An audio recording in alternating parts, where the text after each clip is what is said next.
કોંગ્રેસ ઉમેદવારનું વિવાદિત નિવેદન છે। પ્રચારમાં કોંગ્રેસ ઉમેદવાર કેતન પટેલનું નિવેદન છે કે દીવ દમણના સ્થાનિકોને સરકારી નોકરી મળતી નથી। દીવ દમણમાં ગુજરાતના લોકોને સરકારી નોકરી મળે છે। કેતન પટેલે ભાજપ ઉમેદવાર પર પણ શાબ્દિક પ્રહાર કર્યા।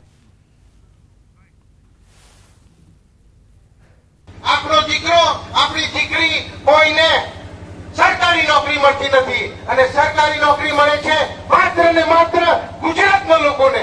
શા માટે ગુજરાતના લોકોને સરકારી નોકરી મળે છે અને આપણી દીકરી અને દીકરાને સરકારી નોકરી નથી મળતી? કારણ કે આપણો જે સાંસદ છે ભારતીય જનતા પાર્ટીનો એ પાંગડો અને લૂલો છે, એને કઈ થતું નથી એનાથી। હમણાં હાલમાં હું આવતો હતો તો મને કહ્યું કે પોલીસ કોન્સ્ટેબલમાં પણ ઘણો બધો પ્રોબ્લેમ છે, હોમગાર્ડને છૂટા કરી દીધા છે અને બહારથી પોલીસોને ભરતી કરી રહી છે। શું દમણ દીવમાં આપણો દીકરો દીકરી નથી કે બહારથી ગુજરાતથી અહીંયા પોલીસ લાવવા પડે છે અને પોલીસમાં ભરતી કરવા પડે છે? આ શરમજનક વાત છે।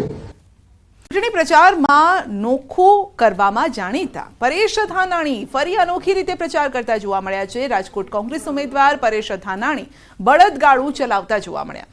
રાજકોટના ભાડવા ગામમાં ધાનાણીએ બળદગાડું હંકાર્યું અને ગળામાં ફૂલોનો હાર પહેરી ધાનાણી બળદગાડું હંકારતા જોવા મળ્યા। ધાનાણી સાથે કોંગ્રેસના હિતેશ વોરા, સુરેશ બતવાર સહિતના નેતાઓ પણ જોડાયા। અનોખી રીતે પ્રચાર કરવાની આ સ્ટાઇલ પહેલી નથી। ધાનાણી અગાઉ પણ અલગ અલગ અંદાજમાં જોવા મળી ચૂક્યા છે। ક્યાંક પ્રચારમાં ગામડામાં કેરમ રમતા યુવકો સાથે જોવા મળ્યા હતા। આ સાથે ક્રિકેટના મેદાનમાં ફટકા લગાવ્યા હતા। ક્યારેક બાઇક પર સવારી કરી, ક્યારેક પ્રચારમાં ઘીરા ઘસવા પણ બેસી ગયા। તો અનોખી રીતે આ પ્રચાર કરતા જોવા મળ્યા છે।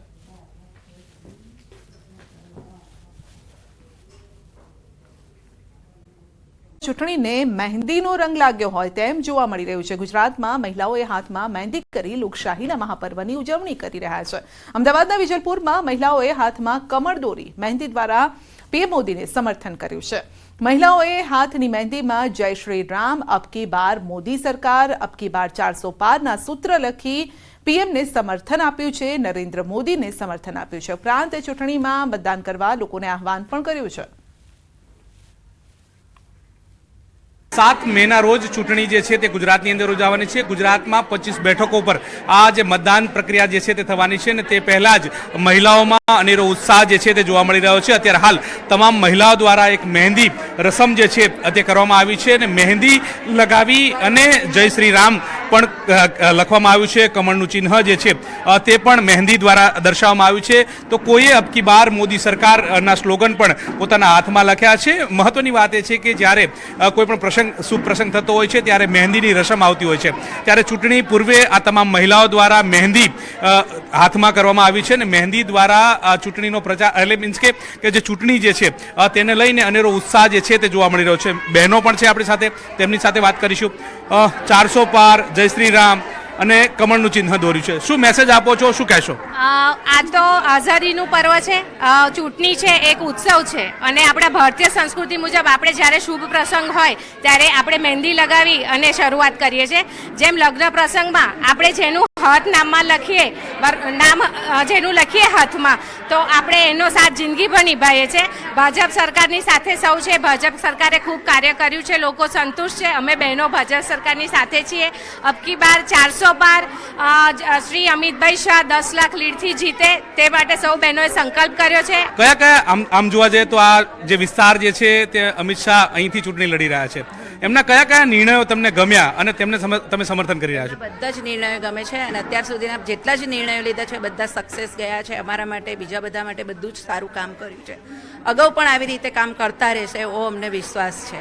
ચોક્કસથી તો મોદી સરકારને સમર્થન કરી રહ્યા છે। અત્યાર સુધી જે નિર્ણયો થયા છે તે નિર્ણયને પણ તેઓ સમર્થન કરી રહ્યા છે અને સાથે સાથે મતદાન માટે જાગૃતિ માટેની પણ વાત આ મહિલાઓ દ્વારા કરવામાં આવી રહી છે। કેમેરા પર્સન શ્રેણિક મહેતા સાથે ગૌતમ શ્રીમાળી, ન્યૂઝ 18 ગુજરાતી, અમદાવાદ।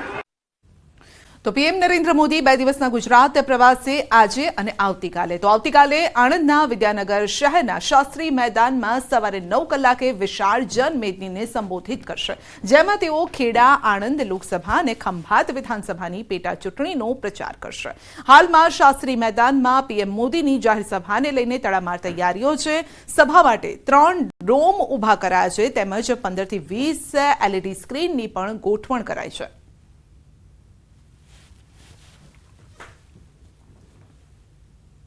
આવતીકાલે પ્રચાર ને પ્રસાર અર્થે વડાપ્રધાન મોદી આણંદ લોકસભા વિસ્તારના વિદ્યાનગરના શાસ્ત્રી મેદાનમાં આવી રહ્યા છે. ખેડા આણંદ લોકસભા આ બંને બેઠકોનો અહીંયા જાહેર સભા દ્વારા પ્રચાર કરશે. સાથે સાથે ખંભાત વિધાનસભાની પેટા ચૂંટણીનો બી માન્ય વડાપ્રધાન મોદી જાહેર સભાના માધ્યમથી પ્રચાર કરશે. મારી પાસે આ દ્રશ્યમાં જોઈ શકો છો કે હાલ તડામાર તૈયારીઓ થઈ ચૂકી છે. 3 ડોમ તૈયાર કરવામાં આવ્યા છે અને લગભગ 20 જેટલા LED સ્ક્રીન પણ લગાવવામાં આવ્યા છે. અને પાછળ ચોક્કસ દ્રશ્યમાં જોઈ શકાશે કે વિજય વિશ્વાસ સભા એ માનનીય વડાપ્રધાન વિજય વિશ્વાસ સભાનું આયોજન કર્યું છે. અહીંયા અત્યારે ખૂબ જ ભારતીય જનતા પાર્ટીના કાર્યકરો અને ભારતીય જનતા પાર્ટીના આણંદ વિધાનસભાના ધારાસભ્ય યોગેશભાઈ પરમાર આપણી સાથે છે. આપણે એમની સાથે રૂબરૂ વાત કરીએ કે યોગેશભાઈ, આ જે આવતીકાલે જે વિજય વિશ્વાસ સભા માનનીય વડાપ્રધાનની ઉપસ્થિતિમાં કેટલું પ્રેરક? જ્યારે ગુજરાતના પનોતા પુત્ર અને ભારતના યશસ્વી વડાપ્રધાન આણંદના આગળ પધારી રહ્યા છે ત્યારે આખો આણંદ જિલ્લો હિલોળે ચડ્યો છે. આવતીકાલે કેસરીઓ સાગર ઝઝૂમશે અને અહીંયા ખૂબ લોકો નરેન્દ્ર મોદી સાહેબની રાહ જોઈ રહ્યા છે. અત્યારે સમગ્ર શાસ્ત્રી મેદાન ગ્રાઉન્ડમાં 1 લાખ કાર્યકરોની કેપેસિટી છે. અમે લગભગ 60,000 કાર્યકરોની બેઠક વ્યવસ્થા અત્યારે ગોઠવેલી છે અને દરેક ગામે ગામથી અત્યારે અમારી પાસે ફોન સંદેશા આવી રહ્યા છે કે અમારે પણ મોદી સાહેબની સભામાં આવવું છે, પરંતુ થોડીક મર્યાદા છે. સાહેબ સવારે 9:30 કલાકે આવવાના છે, એટલે અમે છતાં પણ અમારા દરેક કાર્યકરોને પ્રજાજનોએ નરેન્દ્રભાઈ મોદી સાહેબની એક ઝલક માણવા માટે આતુર છે ત્યારે અમે સમગ્ર વ્યવસ્થા કરી રહ્યા છીએ. ગુજરાતની 26 સીટ 5 લાખ મતથી વધુ મતથી જીતવાના છે ભારતીય જનતા પાર્ટી. પણ મોદી સાહેબ આવે એટલે સોનામાં સુગંધ મળે અને અમારા 5 લાખની ઉપર જે મતો નીકળશે એ મોદી સાહેબની આ હાજરીને કારણે નીકળવાના છે. તો યોગેશભાઈ પટેલ આણંદના ધારાસભ્ય છે, એમનું કહેવું છે કે મોદી સાહેબની હાજરી એ ખૂબ પ્રેરક બાબત છે. એમણે વિશ્વાસ વ્યક્ત કર્યો કે ગુજરાતની તમામ લોકસભા બેઠક 26 5 લાખ મતોથી જીતવાના છે. જનક જાગીરદાર, ન્યૂઝ 18 ગુજરાતી, આણંદ. તો દાહોદમાં ભાજપ ઉમેદવાર માટે સંમેલન. આ સંમેલનમાં મોટી સંખ્યામાં પ્રજાપતિ સમાજના લોકો એકઠા થયા. જિલ્લાના દુધિયા, લીમખેડા, લીમડી, ઝાલોદ, ફતેપુરા તેમજ દાહોદ શહેરના પ્રજાપતિ સમાજના લોકો હાજર રહ્યા. લોકસભા ચૂંટણીમાં ભાજપના ઉમેદવાર જશવંતસિંહ ભાભોરને 5 લાખની લીડથી જીતાડવા માટે પ્રજાપતિ સમાજે આ સંમેલન જે યોજ્યું છે અને આ સાથે તેવો સંકલ્પ પણ કર્યો. તાપીમાં સુમુલ ડેરીના ચેરમેને કરી છે જાહેરાત. મતદાનના દિવસે પશુપાલકોને પ્રતિ લીટર દૂધ પર ₹1 ભાવ વધારે અપાશે.